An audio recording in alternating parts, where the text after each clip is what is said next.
Okay, part 2, Barbara.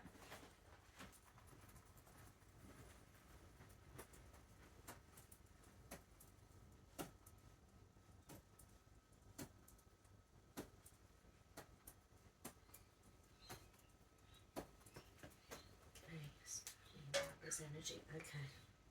So are there any blockages in the conscious, the subconscious, the unconscious? We're ready to get into this energy for Barbara. Yes, we are. Beautiful. Okay, so we've calmed down the 13th chakra, got that connection. So just put your hands over your heart for a moment. And just allow yourself to feel that connection to universe. Connection to the God within. Connection to our spirit. Connection to our soul.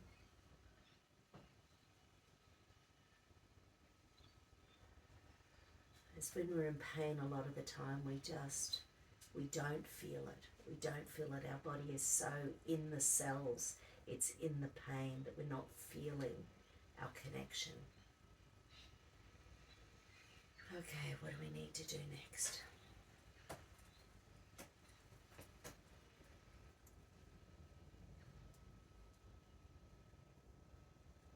Okay, so there's some electrical energy we need to shimmy along.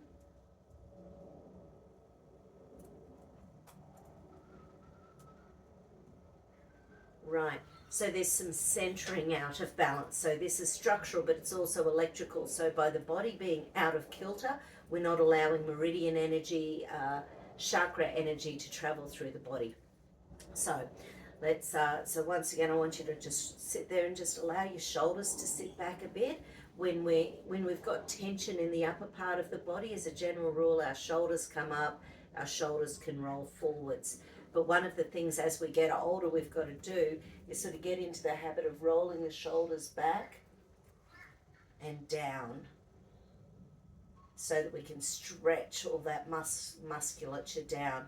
And initially we might only be able to do it for 1, 2, 3 seconds at a time because the hurt happens so much. But that's where we need to stretch. We need to stretch down from the neck, down and out, and open up this heart chakra, open up this front, because this is the area as we get older we can press to protect ourselves from pain. So let me just muscle test where we need, yeah, because the neck itself. So I'll just get you to, give that little, just move that neck a little bit, and left and right. Just give it a little bit of a stretch. Not too much. Just wake up the little neurons in the muscles.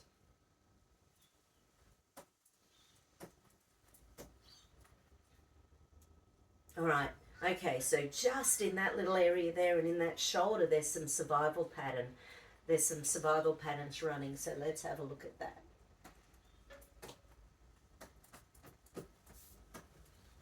Okay, so there's deep survival and deep hidden survival patterns running. Yeah, and it's also messing up with your connection to your sixth sense.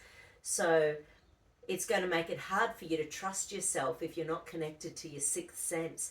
So it means that that frontal cortex won't be working very well. It'll be hard to see beyond what's going on. And when we're in pain a lot of the time, there's so many messages in our body telling us to stay put, not to move, not to experience life and love. So, okay, but yeah, there's a disconnect with your sixth sense as well. When was the last time you really trusted yourself, trusted your soul to go out there into the world and not be hurt?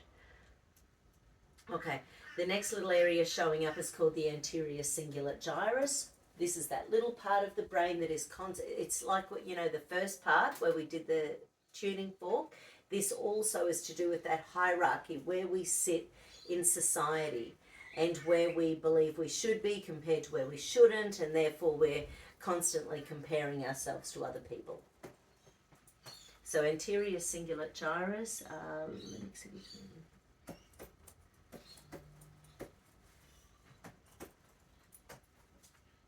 Yeah.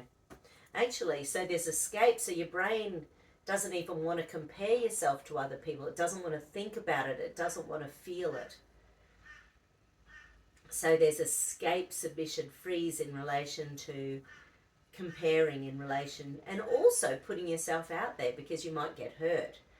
So it's not a great way to live our lives, is it, when we're too afraid to get out and about and enjoy ourselves. Yeah, this little part of the brain puts up a lot of defense mechanisms. It really puts our ego front and foremost as well to protect ourselves. It's all about protection.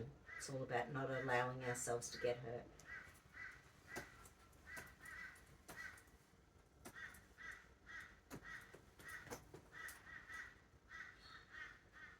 Okay, next little area, the subclausal gyrus. Okay, so this little area it's the spectrum of depression. So it's the spectrum, everything from rage and anger down to depression. And sometimes when we're in pain from head to toe and our body just isn't regenerating, we've just got so much emotional stuff inside that it's not coming out. So we need an outlet for that, whether it's swimming or biking or running or boxing or even just having a bath every day and trying to soak some of those toxins out of our body, doing foot baths, doing anything we can, taking fresh herbs, growing a herb garden. I know you guys love your garden, so maybe there's something there you can do, growing some fresh herbs that you can start to ingest in your body to allow things to be better.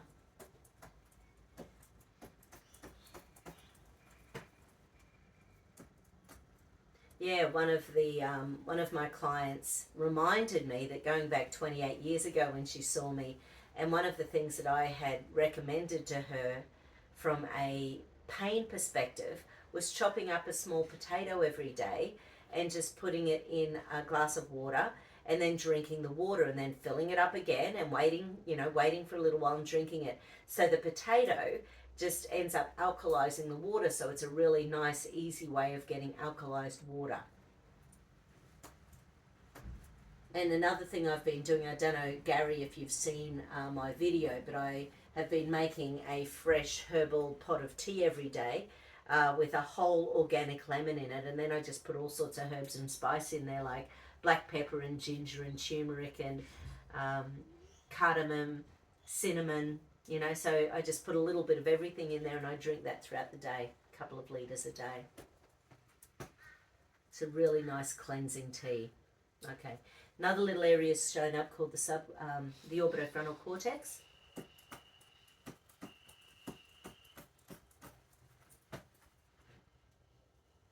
And the orbitofrontal cortex is around conflict.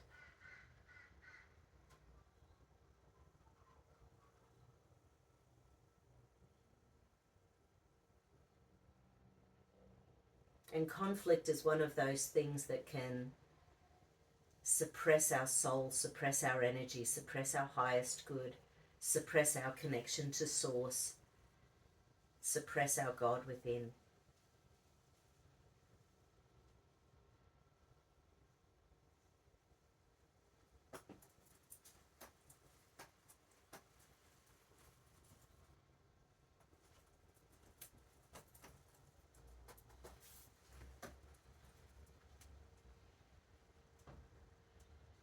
Okay, next little area showing up is the reticular activating system. So once again, it's because when we've got so much pain in the head and the shoulders and the hips, so and by the time we're getting that bone on bone pain in our systems, we just need to be allowing our cellular energy to be traveling as much as we can, and the reticular activating system deliberately wants to keep us safe so it can do the opposite of allowing us to heal.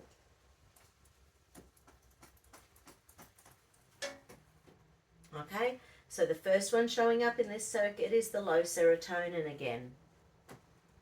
So things like St. John's wort tea can help with low serotonin. The redox molecules can help with serotonin. Activated B complex, particularly NAD, so the activated form of nicotinamide, can help to raise serotonin, as can activated B6 and magnesium and tyrosine.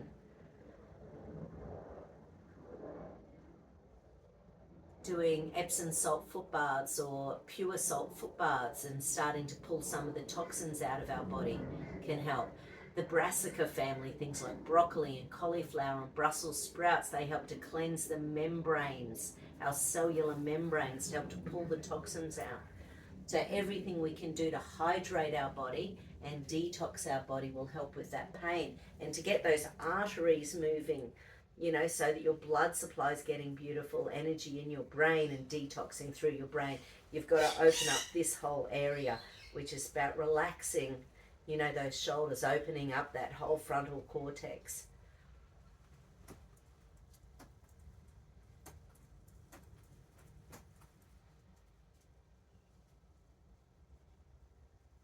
Okay, there's another RAS circuit. So there's, so the serotonin and vigilance.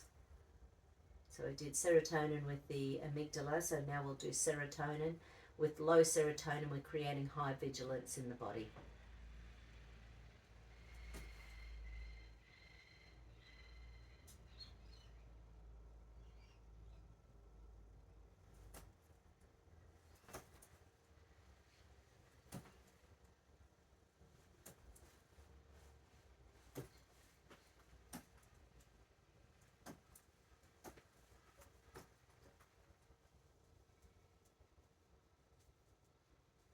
Okay, there's another RAS circuit. So your reticular activating system, which lives in behind the brainstem, is really active today. Actually, I'm not sure whether I've mentioned to you guys about the Moro reflex. So there's a primitive reflex called the Moro reflex, and if it gets reactivated, which it does regularly in life, it can re-establish survival mechanisms in our body. So it's there specifically to help us crawl out the birth canal. But if it gets reactivated during our lifetime, which it can with hormonal changes and with operations and anesthetics, I'm not sure about jibbity jabs, but you know, many medications can put our body into a state of survival. So the Moro reflex exercise, if your body can cope with it, and maybe it can't, but every time you do the exercise, it helps to regrow pathways from the front of the brain to the rear of the brain. Actually, in the second kickstarting kinesiology round I did, probably the third and fourth sessions, we talked a lot about those Moro reflexes.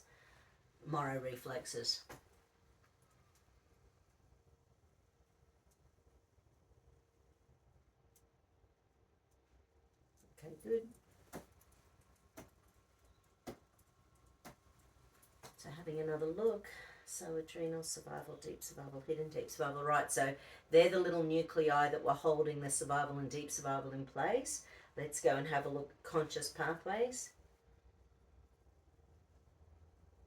Okay. So there's a hippocampus. The hippocampus is a memory center in the body, but it's the first hippocampal circuit,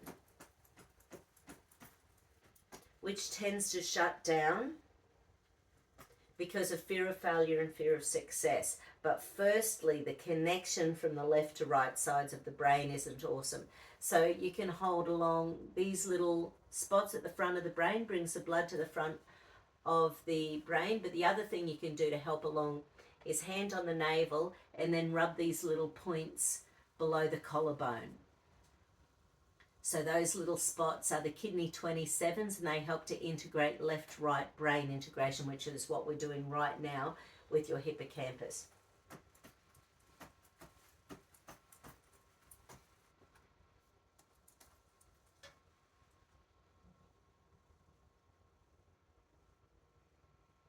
Yeah, so there's pain punishment circuitry going on.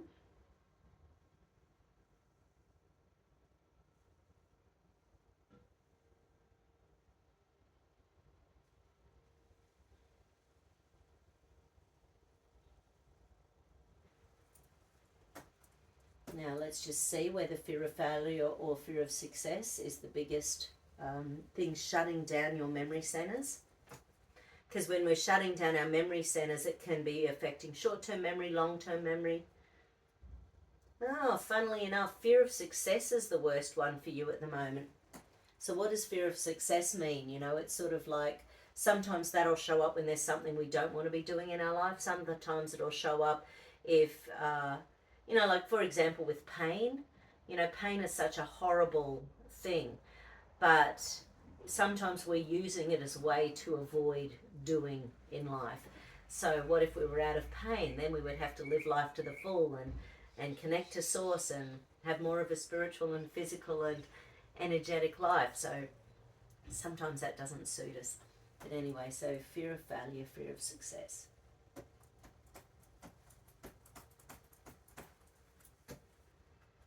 Yeah, that's fear, threat, danger. So there's fear, threat, danger in relation to fear of success.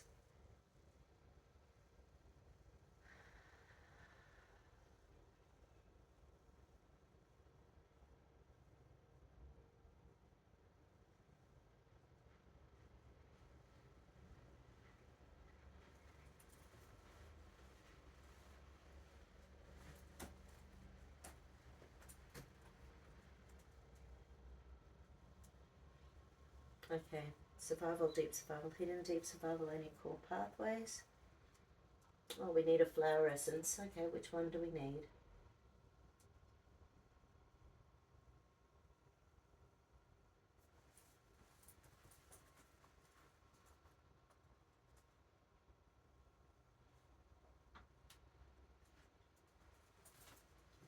So Boab is the flower essence. Boab is for family crap. It's for beliefs we've taken on from when we were itsy bitsy teeny weeny, sometimes in the womb, and it's nothing to do with what, or you know, it doesn't have to be to do with what's going on. So at some stage, it's so important to look at our life and go, what do I like?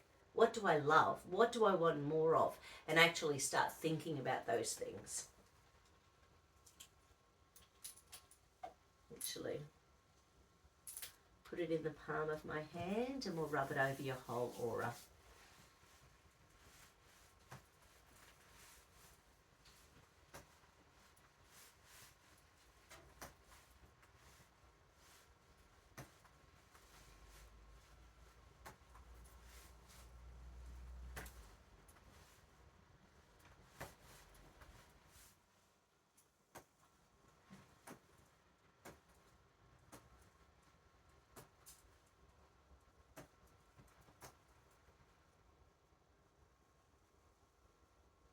Beautiful.